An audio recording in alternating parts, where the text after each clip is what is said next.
Hey everybody, and welcome to another episode of Recipe Redemption. I know right now a lot of you are stuck at home, and maybe supplies are running a little thin due to what's available in the store, or not.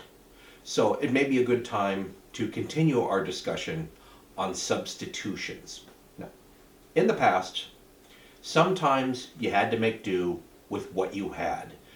Wartime rationing meant that you didn't have cane sugar available, for instance. So maybe locally produced honey was your sweetener, or beet sugar, or adding fruit to dishes to provide the sweetness you otherwise didn't have. Home cooks could substitute things that weren't rationed for things that were. You only got a certain allotment of flour, for instance, but breakfast cereals, often made with a combination of different grains, were not rationed, so they made their way into baked goods or crumbled up as a coating on fried things, or ground up into a meal as a thickener for sauces, things like that. In really desperate times, the substitutions were barely edible. I found a recipe for Finnish bark bread, which uses ground up fir bark in place of flour. I haven't tried this yet because you use a very specific type of fir bark that is just slightly less inedible than the stuff we get here in the US. And because the bread reportedly comes out only just a little less like the tree bark you started with, you have to actually import it from Finland, and I just haven't bothered to do that yet. That may be a future recipe redemption, but we'll see. The recipe that I want to redeem today was not the result of rationing or any sort of shortage, but in a way because there was an excess. It's a clever marketing trick by the manufacturer to sell more product, to find new ways to use their product so that you buy more. But it fits the theme because it highlights the strategy you can employ to substitute ingredients you don't have for, or substitute ingredients that you do have for those you don't. So, behold Velveeta Fudge.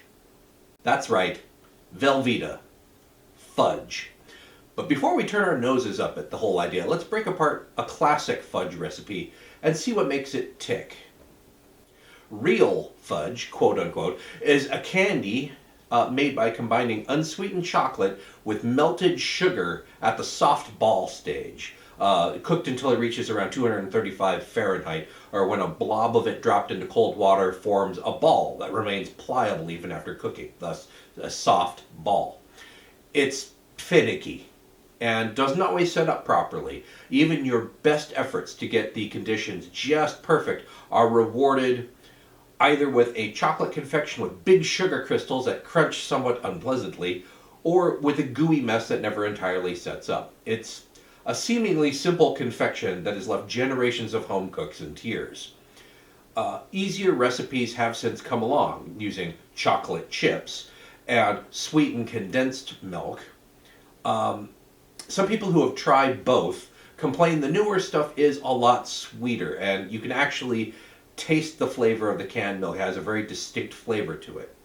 For our purposes, we're going to compare one of the newer recipes with one for Velveeta Fudge due to their similarities.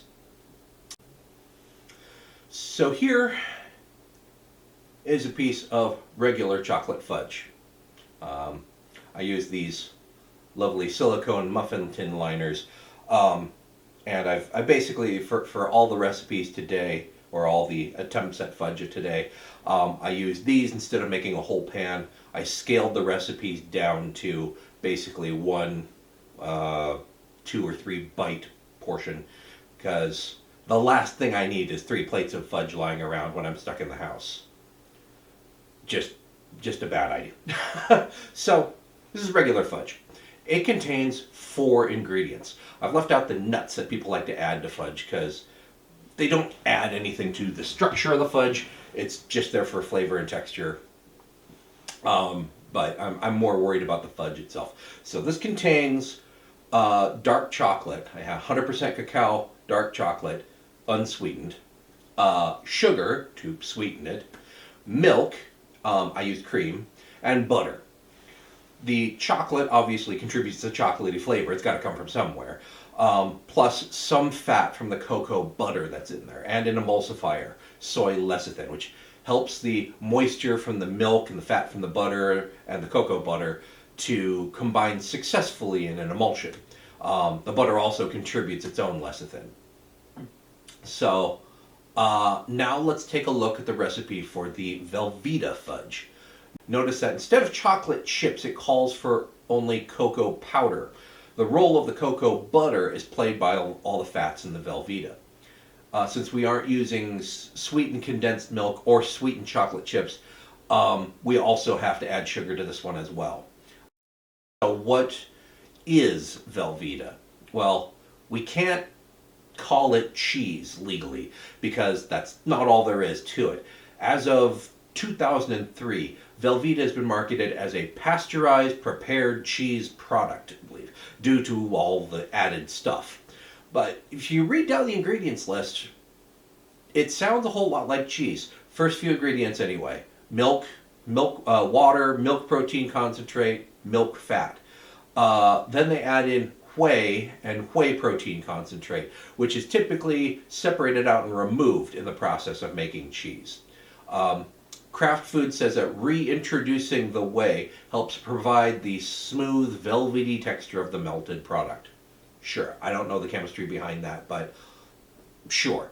Other nutritional supplements, natural coloring. Since it isn't an aged cheese, it's not going to get that orange color by itself. So they add in, I think, annatto and some other stuff. But there are actually naturally orange colored things, and some stabilizers are added. But basically, you have a smooth melting suspension of milk proteins and milk fat that sets back up as a semi-solid mass upon cooling without separating into oils and solids like a normal cheese might. It sounds like a reasonable substitution if you happened to have Velveeta and cocoa powder instead of condensed milk and chocolate chips, and you really, really wanted fudge. Velveeta by itself, yes, it has a slightly cheesy aspect to it, but it's such a light flavor that I'm pretty sure the chocolate flavor will overpower it, and you won't really taste the cheese. But based on this comparison, in order to make what one might call fudge, you need four basic things: cocoa powder, either by itself or combined with cocoa butter to make chocolate; sugar in some proportion to provide sweetness, might be part of the chocolate, or you might have to add it. Some sort of emulsifier, either in the form of soy lecithin in the chocolate or lecithin in some added dairy, like with milk or butter, and a saturated fat, so that the mixture sets up as a semi-solid once cool. Might come in the chocolate, might come with an added fat like the butter, or something else. So, if you didn't have those things, could you substitute other things? Let's find out. Let's make some fudge a few different ways. Answer the question: how much can you substitute before it's no longer fudge?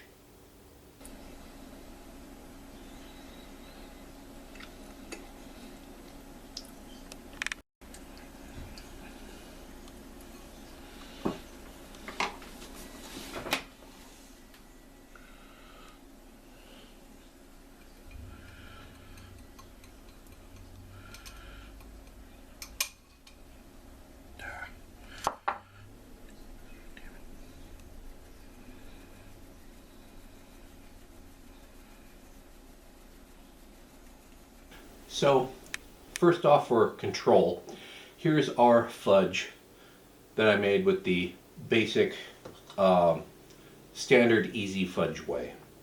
And I'm eating this with a spoon because that's what I brought along. It's sort of a secret that a lot of people use, especially when baking for their kids. If the fudge doesn't come out quite right and doesn't set up properly, then just hand out spoons and you call it spoon fudge. But it is a little bit crumbly. but still soft.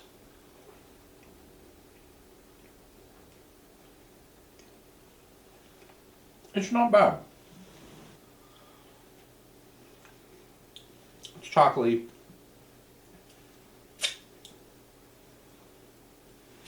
It's a little softer. I like fudge that sets up almost like, not quite taffy, but got a little bit more chew to it. Almost like, I guess, the flourless brownie that it is. But this isn't half bad. I think I did overcook the chocolate a little bit. Got a little too hot in stirring it into the the boiling hot butter and milk. So it does have a little bit of a scorched flavor to it, but it's not bad. Now, the Velveeta Fudge.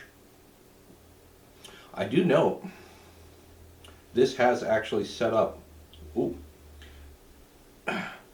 significantly firmer than the classic one. And maybe I screwed up the classic one. That is actually not a bad texture.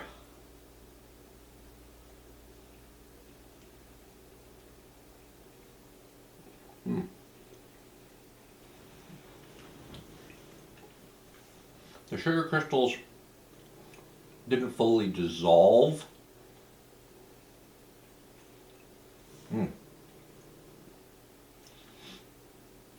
I was not 100% successful in sifting everything together. The dry ingredients, some of them I just spilled into the bowl. So there's a few chewy bits in here.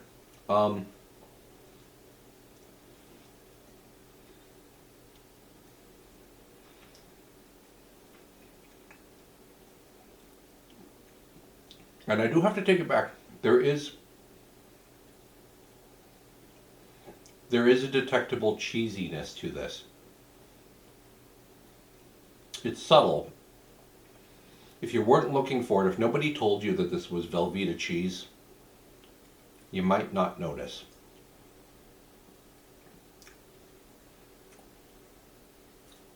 But if you're a fudge snob, maybe you'd notice. So for an experiment, for an experiment, and just to see how horrible it can do this, I thought, what if you don't have Velveeta, or chocolate chips, or cocoa powder, or butter, but you did have chocolate flavored, and I saw there was actually cocoa powder in it, chocolate flavored protein powder and coconut oil. Well, what you get is something that the oil does not, it needs more emulsifier because some of the fat's still actually separated out. I don't know if you can see how glistening that is. It's quite oily. And as a result, it's more the texture of natural peanut butter. Whoops. Does that make a mess?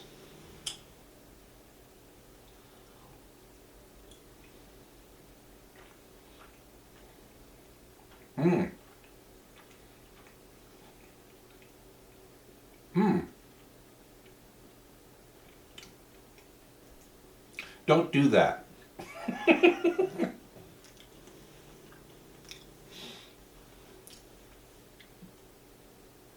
That's funky. So I used chocolate flavored protein powder,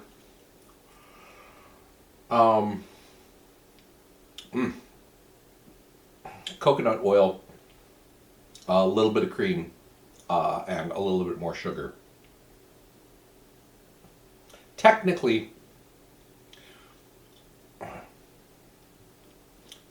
it is fudge. That has a funky flavor and a very funky flavor texture. The thing is that I heated the liquid up. Obviously, the coconut oil is a solid at room temperature, so I needed to melt that, heat it up.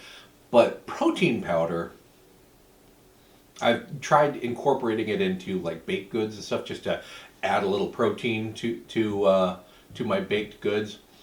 And if you warm up protein powder really at all, the the proteins denature, and they form this sort of a goopy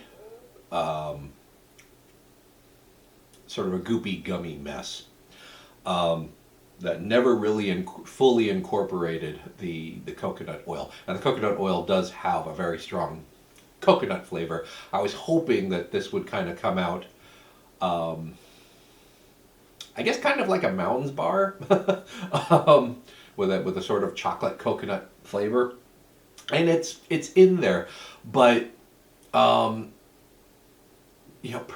whatever reason, protein powders never really taste like they're kind of going in the direction of the flavor that they're labeled, whether it's chocolate or vanilla or strawberry, but they never really get there.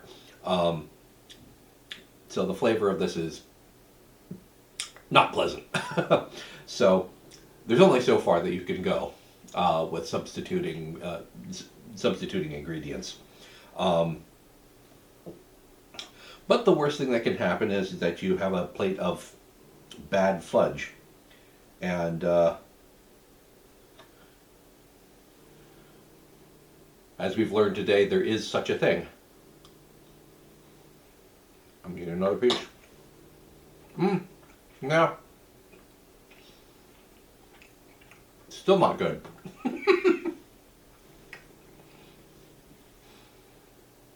There's nothing good about that. I need to chase that down. It's actually kind of telling that I'm going back to the Velveeta Fudge.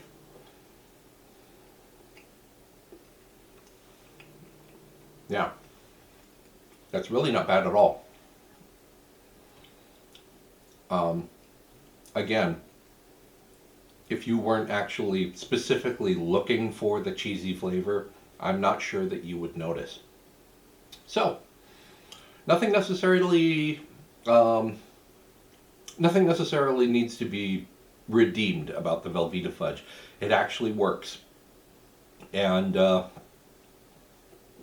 that's what you've got in the fridge, if you've got Velveeta and cocoa powder, you can make fudge. Bottom line is that I encourage you to experiment. There are ways to substitute ingredients if you want to perhaps substitute more healthy ingredients for ones that are classically in a dish, or if they're just not available, but maybe you're able to make the substitution in order to complete the dish without that one ingredient or two ingredients. That's perfectly okay. Worst thing that can happen is you make something that isn't all that good, or isn't as you expected, but it might still be pretty decent. And in fact, in some ways, it may actually end up being better than the original. You never know until you try. So I encourage you to keep cooking, keep trying new things, and keep your mind open to the possibilities. So until next time, I'd like to thank you for watching. I'm Mike Uyak, and I'll see you here again on Recipe Redemption.